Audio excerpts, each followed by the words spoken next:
Job Hunting 101. Providing you with the tools you need in your job search. Job Hunting 101.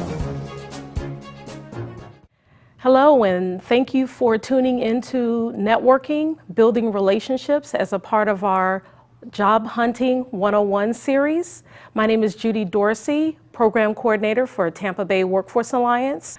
Finding a job in this economy can be tough, but if you know where to look, it can be successful.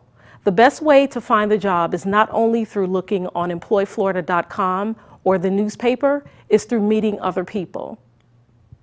Now I'll let our panelists introduce themselves. Hi, my name is Jareen Dotson. I work for National Louis University as a corporate liaison. I'm an accredited human resource professional. I've worked in HR in the Tampa Bay area for the last 30 years. And I'm also an alum of National Louis University. National Louis was founded by Elizabeth Harrison 125 years ago as a college for teachers.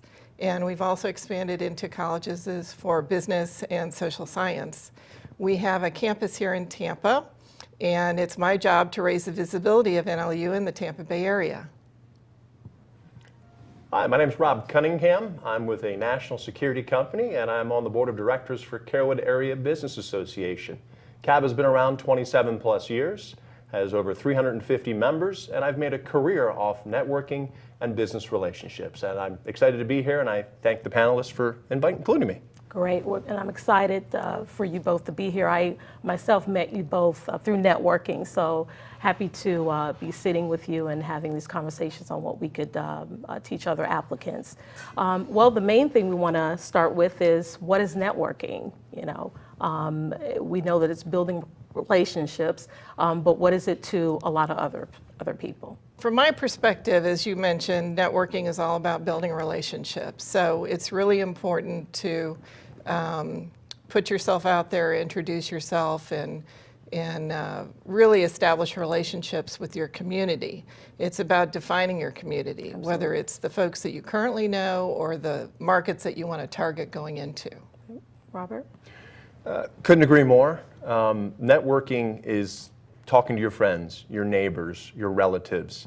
If you're looking for a job or you're looking to get the word out about what it is you do, we all know about 50 people in our contact sphere.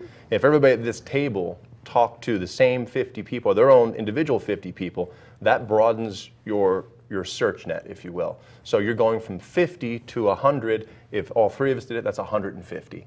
In its finest, simplest form, that's networking to me. I would like to go ahead and remind our viewers that work is part of the word. So it's not something where you go one time and, wow, we've got all this business, or I've got all these relationships. You've got to put time into it. You've got to put effort into it. And most importantly, you've got to have your heart and soul behind it. Because if you don't believe it, how are they going to believe it? So why? Why is it one of the best ways to find employment? Well, believe it or not, about 80% of the jobs don't even get advertised. So as a job seeker, what you want to do is you want to tap into that underground job market Absolutely. And hopefully establish relationships with the hiring decision makers, whether it be the hiring managers or it be somebody that works in HR or somebody that simply knows about business that's expanding, or somebody has a new contract.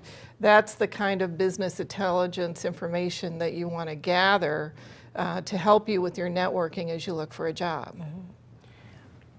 Couldn't agree again more. I don't have a panelist here that agrees on every subject, but when you're out there and you're trying to network, the effort and the passion and the excitement that you bring to that is going to show. And sometimes when we go and do a search online or we pull out the newspaper, where do you start? I mean, you've got pages and pages, or you've got online sites. There's so many of them out there. How do I start? Is the job going to be right for me? And you don't have that human interaction. When you're out there networking and you're talking to somebody, like Jareen said, you're going to find opportunities that you didn't realize were there because your search is narrowed a little bit more. It isn't always the end user that's there to help you. When a company is looking, they'll tell their friends and neighbors, hey, I'm looking for this type of person. They may not be a tech background, they may not be a trade background, but this is what I'm looking for. Tell your friends and neighbors. And that type of look or that type of search is something that could be talked about through many different generations of conversations. So in my opinion, you uncover stuff that you wouldn't narrowly see on the surface. Robert, I heard you mention family members, friends. Who else? Who else are those that can be in the network or that you would want to be able to network with in order to get that opportunity? Well, we mentioned what Jareen does and who I'm affiliated with, Carrollwood Area Business Association. Business professional associations and chambers of commerces and networking communities. These are a bunch of business professionals that get together on a regular basis and try and help each other grow their businesses. It's also an opportunity for those looking for work to find those businesses that are hiring. So I would go to a Chamber of Commerce event, absolutely, positively. Go to a CABA event, plug. I don't want to plug my association I'm affiliated with too much, but it certainly has helped me a great deal in getting business and helping others find work. And when it comes to business professionals, how can you help others? Everybody you talk to. Hey, are you guys hiring? Yeah, my cousin's looking for work. So you never know where that conversation is going to lead. And I think as a business professional who's out there every day talking to businesses, that's the exciting part for me. Absolutely. The joy of helping somebody find a job when they're in a tough spot. We've all been there. And for anybody to say they haven't, they're crazy. I've been there, and I know what it's like to wonder where that next paycheck's coming from, or how am I going to feed the kids, how am I going to pay the mortgage or the rent. So it's a joy to help people who need help. Absolutely. Jareen? Well, I would echo what Bob said. Look at your community network that you have established already. So look to your church, look to your school, look to your partner's employment, look to your neighborhood association, look to the library, your city government, chambers. I'm a member of the West Shore Business Alliance, and folks go there for the purpose of networking. The internet is a great resource today. You can go to meetup groups for a variety of subjects that you might be interested in, or careers that you're interested in. And LinkedIn, Twitter, any of the social media sites are another opportunity for you to reach out and introduce yourself to folks. Yeah, simply going to dinner with a friend is one way to network. You may not have seen them in a while, and you catch up with them. You kind of catch up on old times, and then you come out with what your needs are at that point. So that's another great way. Job fairs, again, are another good way as well. So great opportunity. And remember too, you guys, you're out in the public. A good friend of mine had just got a job offer for 3 times his current salary. He's employed, but he went to a baseball game and was talking to his friend about his job and an opportunity that, quite frankly, he didn't get. Wow. The guy sitting behind him has a big, huge company, offered him an operations job as a vice president. Had he not gone to the baseball game with his buddy and had he not talked about it, he would never have gotten that job offer. I'm excited for him, I'm proud of him, I'm happy for him. But again, you never know where that question or that conversation is going to turn. And you never know who may be listening. The waiter may have an uncle who's looking to hire you. Who knows? Until you bring it up. But I would say this, in anything you do, putting the word out there, putting the conversation out there is just simply the first step. And that's why, in my opinion, networking is so powerful and so effective. But you got to put the word out. Yeah. So Jareen, what are some tips that we can give to those that are wanting to put themselves out there? Some think it may be an aggressive way to approach trying to find a job, but what do we say to them? How do we give them the tips that they need to go out there and start networking? Well, different people are comfortable in different situations. Some people are very comfortable in a group setting, going to a social event and networking. Some people are more comfortable with a one-on-one type situation. So identify where your strengths are. If you do want to go to an event, sometimes it helps to take a partner with you, a friend, and just make sure that you don't only hang with that person for the entire networking event, which, that can happen very often. So you want to be prepared to introduce yourself. I want to give a plug also for the local job clubs that WorkNet Pinellas and Tampa Bay Workforce Alliance conduct. It's a great resource to go to those job clubs. You're meeting people that work in different industries, different positions. Everybody's sharing job leads. There's a career counselor that's there that facilitates the meeting. It kind of helps you have some accountability in your job search. Volunteer organizations, again, just kind of make a list of all the different touch points that you have in your life.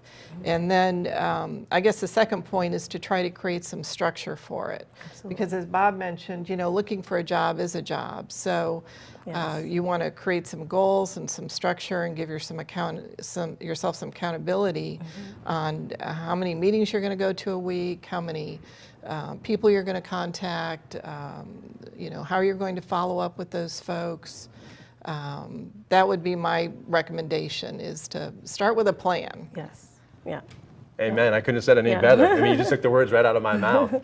Having a plan and picking the right co-pilot. You know, if you've got a friend who's going to goof off and have fun and enjoy the food and the atmosphere and not really take it seriously, then I recommend you don't bring that individual. But certainly you want to have a co-pilot and a big time a plan. You know, anything in life that you do, if you don't have a plan and a structure and an idea and a follow through, you're not going to be successful. You take sports athletes. Everybody follows sports. Everybody knows sports. Michael Jordan had a plan to be the best basketball player of all time. Most people don't know or have never been told he got cut from his high school basketball team. And he's a guy who didn't take no for an answer and fought and trained and got better and better and better. And yes. In my opinion, he achieved the goal. But certainly without a plan, you're kind of wandering aimlessly. What about communicating? Is there anything you could say about how you communicate when you're actually networking, in terms of how do you put it out there that you're looking for an opportunity that may not be the person that you're looking to get the job with, but through? So how do you communicate that? What's the best way? Well, for starters, look the part. Okay. You know, you certainly want to dress professional. Absolutely. You don't have to be in a suit and tie, but you want to dress professional. You want to have resumes at the ready. You don't want to just run up and hand them to them, but you want to go ahead and have the resume ready. You want to have the right attire. You want to have the right approach. You want to, basically, in my opinion, you want to follow what the person is you're talking. If they're real outgoing and gregarious and they're saying, hey, how can I help you? Then you want to go ahead and follow that lead. If they're a little bit reserved, then you kind of want to back off a little bit, because the last thing you want to do is scare somebody off or upset somebody. But certainly the approach, certainly how you look, certainly the resume, and most important, be honest. Yes. You know, if you don't have the trade or the training to be an engineer, don't tell somebody you're looking to be an engineer. Absolutely. If you want to, you know, be honest about right. what you're putting out there in order for them to honestly help certainly. you, right? Absolutely. Tell them what this is what we're looking for. Yeah. Yeah. Great. Okay. What about things to have aside from the resume? Are cards important? You know, a lot of job seekers, you know, some of them typically don't have cards unless it's through a company that they're currently working for. What do you think about creating cards? I think personal business cards are very important. They've almost become, you can almost use them like a resume, as a matter of fact. So you can put more than just your name and address and email and phone number on it. You can actually put what your area of expertise is while you're looking for a job. You never know, there might be some consulting or contracting type jobs that you could tap into. And so therefore, when you give the person a card, it's a good way for that person to remember, you know, what your area of expertise is and what area you're looking for. In addition, when you have a card, it's a good way to exchange getting a card from that person. So I can't tell you the number of job fairs that I've gone to and asked the person, do you have a card? And they're like, no, I don't have a card, I have a resume. Well, everything's online these days. So I would much prefer that we exchange cards. That way I can reach out to them over email, they can reach out to me over email, they can send their resume to me over email, and then I have a little resume file that I keep on file. Whenever job opportunities come up, I go to that file to look to see who's in the market. So I think business cards are a great investment. I think there's companies out there where you can get them for free, as a matter of fact, or for a very nominal cost. I think it's one of the most important business tools that you can use when you're looking for a job. And to go ahead and piggyback on what you said, 100% agree with all that. When you receive their card, you can scribble notes on it. This is where we met, this is who they are, this is what they may have to offer, or they said to talk to so-and-so.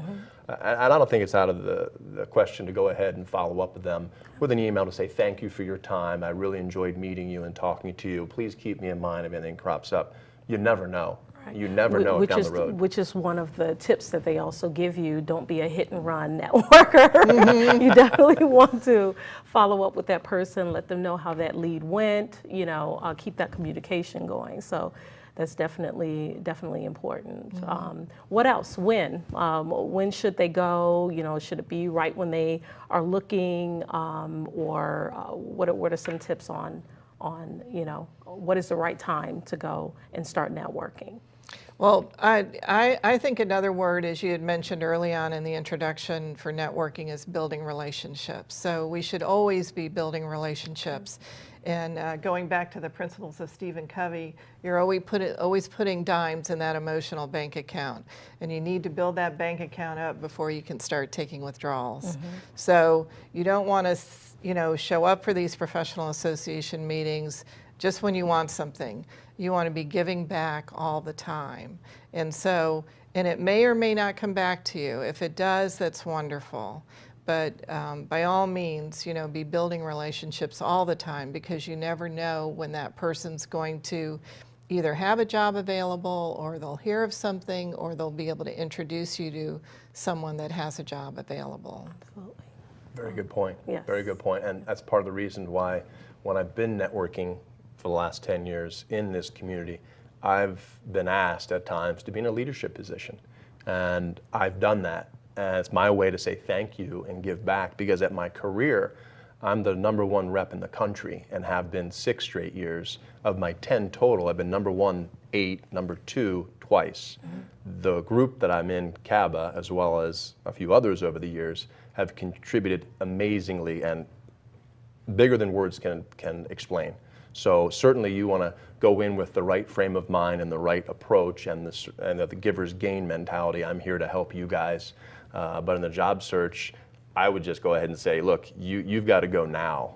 To wait, you're going to procrastinate, and it's not going to happen. And I'm guilty, like everybody else is in the world, of saying, I'll do it tomorrow. And next thing you know, it's weeks, it's months, it's years, and you're still looking. So, certainly encouraged to get up off the couch, go out there and search out a career that works for you. Absolutely. So what's your advice to them? What should they know in talking with the person they're networking with? What is the first thing they should be able to say?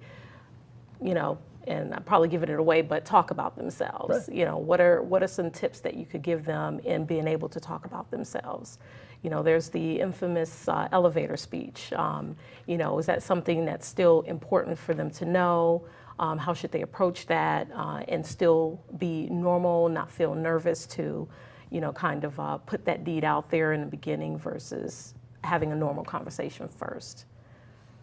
Well, I think the elevator speech is very important. The term elevator speech comes from if you happen to meet somebody in an elevator and you want to have the opportunity to introduce yourself and leave them with a memorable message, you've got about 30 seconds to do it while you're riding down the elevator.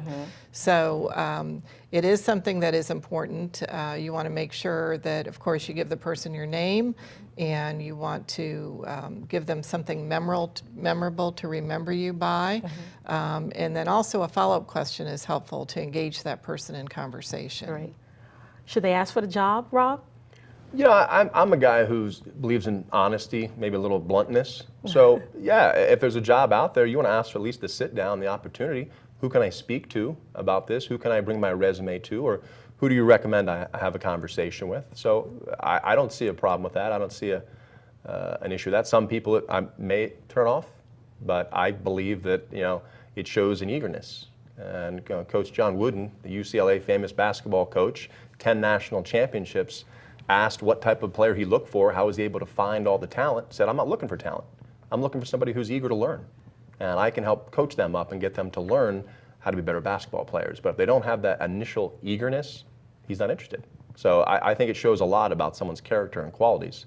if you, hey, yeah, I would like to have a conversation. What are some advantages and some pointers that you might be able to give for using social media in networking? First of all, I love LinkedIn. LinkedIn has taken the place of the old-fashioned Rolodex that we used to have on our desks. Yes. That was continuously out of date. I remember having to go through my Rolodex and call everybody once a year to find out if they were still at that number, what's their current email, where are they working.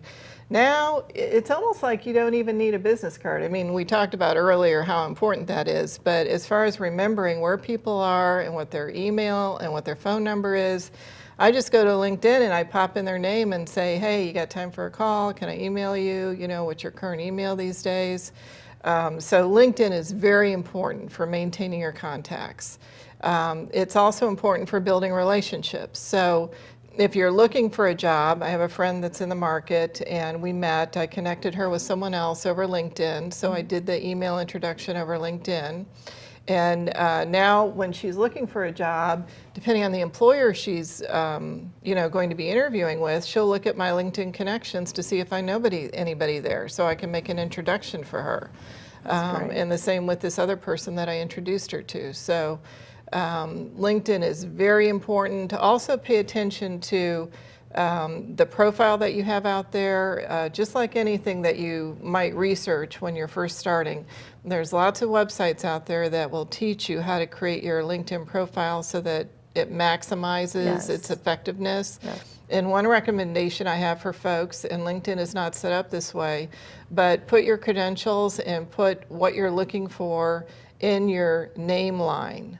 And that way, every time you like something on LinkedIn or if you update your profile, your name, your credentials, and your job title you want to keep it professional. Continues to appear, so you're reinforcing that message with folks. Absolutely. You know, I would add on social media, it's just another opportunity. I mean, when I started in sales many years ago, back when the dinosaurs were roaming, I was told that, hey, you need to have buckets, and as many buckets as you can search in, the more business you're going to find in sales. So, you know, networking is one bucket, newspapers is another bucket, internet sites for job search is another bucket, and then you have social media.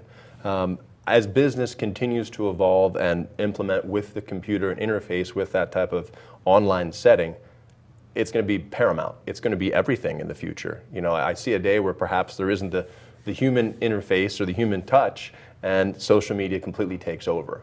So I see the value of it, and I understand that in a job search, it could be pivotal. It could make that connection you need. So again, try and fill all those buckets, and you'll have a good job search. Very pivotal. What is your pointers on using Facebook, Twitter, things like that? Is there etiquette for that, and you know what you put out there, because employers are looking at that as a part of their search in applicants. So, what advice can you give to our viewers in using those other social media sites? I would say the most important consideration is to keep it professional. What folks need to realize is that their social media imprint is going to be out there forever. So whatever pictures, whatever comments, whatever website you're going on is leaving an internet trail for recruiters to look at when they're out there looking at potential candidates, and they might be judging you based on the information that you've put out there on your social media website. So from a very early age, you know, high school, folks need to start thinking about their personal branding and the legacy that they're leaving in the internet world on how people are going to judge them as they grow up. And that is so big and so important. I have kids with my daughter, and she's in college right now, and she's a smart gal, and she does very, very well at the University of Florida. But you just hit on a very big mistake that could be made in a job search. A social media site that isn't done right, or comments are made, or political opinions are given, that could make the difference. It could break the difference too. What are some mistakes that you can make in networking? Well, I think one of the mistakes you can make is not following up. So when you make a connection with a person, As I mentioned, one of my volunteer activities is reviewing resumes at job fairs. And so I'll be talking with candidates and offer for them to link with me on LinkedIn. And this is like a free networking referral source for them. And invariably, I have very few people that take me up on that offer. So follow-up, I think, is very important in building relationships and maintaining those relationships. Yep. Yeah, I'd piggyback along what Doreen said and say that assassin or hitmen or hit women networking. When you go in there and you're saying, hey, I'm so-and-so and I'm looking for this job, thank you very much, and you don't try and make the connection. You don't try and listen to what they have to offer, who they are, because you never know when you're going to help them and pay it forward. So the person that makes a major mistake, in my opinion, is someone who makes the first impression of, it's about me. It's all about me. It's not about helping you. It's not about returning a favor down the road. That type of, hey, here's my information, thanks, see ya. Here's my information, thanks, see ya. Here's my information, thanks, see ya. Kind of a hit and run or a hitman, and that just turns people off, I think. So I think the best approach would be take an interest, have an actual conversation, find out who they are and what they're about, and find out how you can help them. And be genuine. These are some simple tips, I think, that would go a long way in helping that job search. Yeah. We all know in the job search, sometimes it can be economically, tough to go to some places publicly to try and network. It does, some places do cost. What are some no-cost places that you may know of that job seekers can go and network, and still get the same, degree of networking capabilities? There's so many opportunities out there for free networking. Most groups will allow you to come at least twice without joining the group, because we want, networking group wants visitors. They want, that fresh blood to come in there and invigorate and excite the membership, and they're constantly looking for new members. So most quality groups will allow you to come multiple times without paying a dime. If there's a high cost, then try somewhere else. There's so many opportunities out there. A simple Google search, free networking or networking events, or and most job fairs are free. Absolutely. At this point, so absolutely. Definitely that's one good lead as well. Doreen, what do you think? Well, if you're targeting your professional associations, depending upon what area you're working on, if it's human resources or marketing or accounting, a lot of them will waive their professional association dues while you're in the job market. So it's their way of paying back also, so that you continue to be linked in with the association. In the event when you do get a job, then you'll continue to come as a member. In addition to that, sometimes you can volunteer with these professional associations. I know myself, when I've been in between jobs, I might volunteer at a conference, be part of the planning committee, and then I can attend the conference for free. So it's a way of giving back. I have more time. I stay connected with my network. I don't have to pay to attend the conference, and I'm also increasing my knowledge at the same time, my job knowledge, while I'm in between jobs. Well, thank you so much, Rob, for being here. Doreen, thank you so much for sharing your personal networking stories as well as tips for us as well. And thank you to the viewers for watching the Job Hunting Series 101, Networking, Building Relationships. Thank you so much.